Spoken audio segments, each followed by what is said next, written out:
Here's how I talk to my 5 and 6-year-old about junk food as a pediatric dietitian. First of all, I don't call them junk foods. I don't label any of the foods that my kids eat, and I don't use any of those terms like good, bad, healthy, unhealthy, clean, processed, junk. I just call every single food by its name. This is a cookie. Here, these are some goldfish. This is cheese. You don't need to categorize foods, and you don't have to shame certain foods in order to scare your child into making other food choices.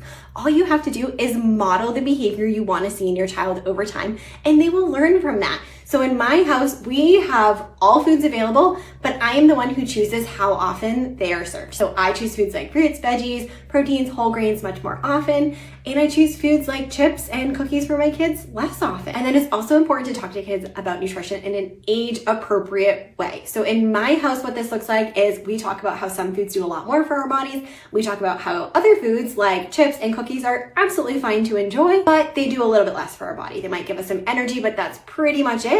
And if we only chose those foods all the time, we probably wouldn't feel very good. It's amazing to see my kids enjoying food without shame, without judgment, and nourishing their bodies at the ages of 5 and 6. They are not obsessed with these foods. They don't ask for them all the time.